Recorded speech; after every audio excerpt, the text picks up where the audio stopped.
자, 국내 시장 전망해 보도록 하겠습니다. 오늘도 신한금융투자 최경균 과장 연결돼 있습니다. 안녕하세요.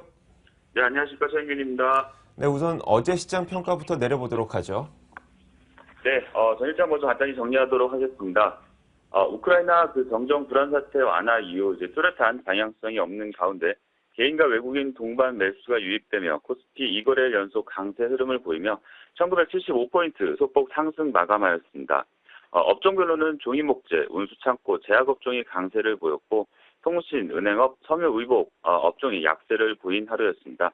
대형주가 소폭 상승에 마감하는 뚜렷한 방향성이 없었던 반면 개별주 강세 현상은 지속되면서 코스닥 중에서도 모바일, 게임, 헬스케어 관련 종목들이 상승세를 주도하며 5거래일 연속 상승 540포인트에 마감하는 그런 모습을 보였습니다. 원달러 환율은 안전자산 선호 현상이 완화되면서 전일 대비 6.8원 하락한 1,064원에 마감을 하였습니다. 아시아 주요국 중시는 동반 강세로 전환되면서 일본이 1.6%, 대만이 0.9% 상승하는 그런 흐름을 보여준 하루였습니다. 지난 밤 사이에 글로벌 시장은 전반적인 상승세를 보이긴 했지만 특별한 상승 모멘텀은 없었다고 보는 게 더 맞을 것 같거든요. 이렇게 상승 모멘텀이 없는 상황에서 오늘 우리 시장은 어떻게 될까요? 네, 말씀하신 대로 주요 몇 가지 뉴스들이 있긴 합니다. 그래서 일단 결론부터 말씀드리면 우리나라 시장 역시 아직까지는 1950포인트 중심의 플러스 마이너스 50포인트 내외 박스권 흐름이 연장이 되고 또 개별주 중심의 시장 흐름이 아직까지는 지속될 것이다 라고 생각이 듭니다. 먼저 전일 해외 중요 뉴스를 몇 가지 살펴봐야지 될 것 같은데요. 먼저 미국 같은 경우에는 신규 실업수당 청구 건수가 3개월 만에 최저치 기록을 하면서 S&P 500이 사상 최고치를 경신을 했죠. 그리고 애플이 또 자사 특허를 침해한 삼성전자 모바일 기기를 미국 내에서 판매 금지해달라고 청구한 가처분 소송에서 삼성이 승소했다는 소식이 있었습니다. 이런 뉴스들은 호재성 뉴스가 될 것 같은데요. 반면 우크라이나 사태가 러시아 귀속 문제로 새로운 국면을 맞게 되었다라는 뉴스와 유럽 중앙은행이 추가 부양책을 발표하지 않았다라는 것이 시장에 일정 실망감을 주었다라는 뉴스들인데요. 이런 것들이 시장의 상승세를 제한하는 그런 뉴스들이었습니다.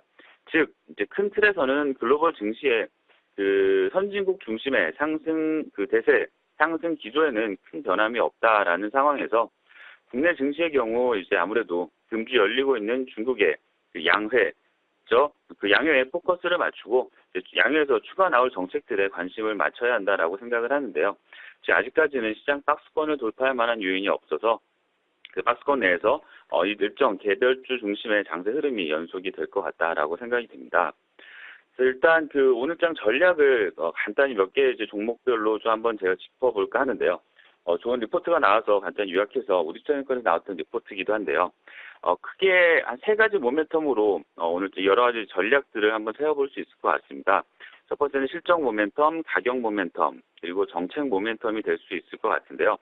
먼저 첫 번째 실적 모멘텀 측면에서는 1, 4분기 이후에 영업이익 전망치가 계속 상향 조정되고 있는 업종 중에서 제약 바이오 업종을 계속 좀 주시를 해야 된다라고 생각이 듭니다. 계속 제가 제약 바이오 쪽을 많이 추천을 드리고 있는데요.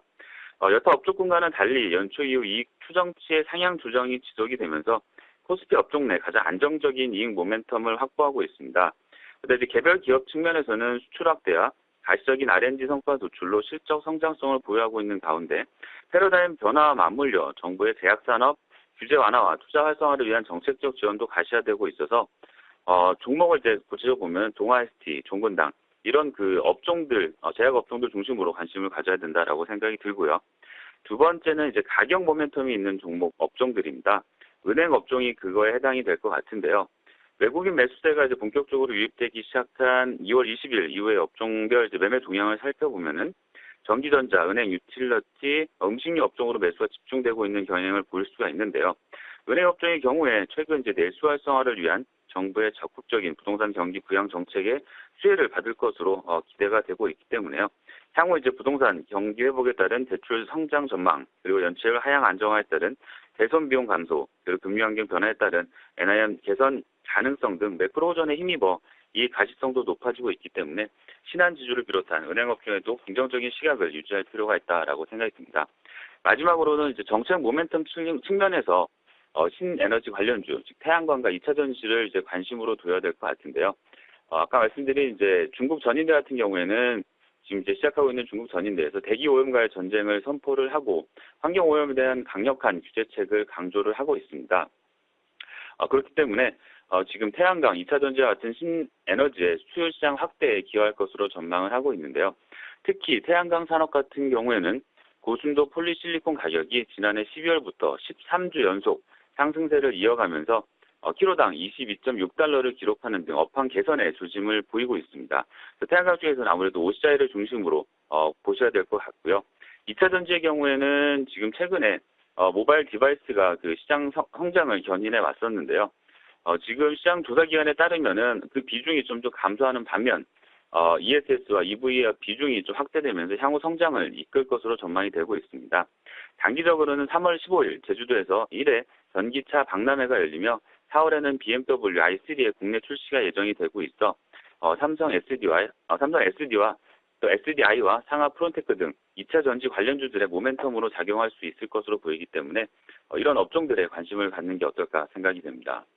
네, 실적 모멘텀과 가격 모멘텀 그리고 정책 모멘텀 각각의 요인들을 나눠서 추천을 해주셨는데요. 관심 종목으로는 동아 ST와 종근당, 신한지주와 OCI, 삼성 SDI 정도를 짚어주셨습니다. 신한금융투자 최경균 과장이었습니다. 오늘 말씀 고맙습니다. 네, 감사합니다. 최현균이었습니다. 좋은 하루 되십시오.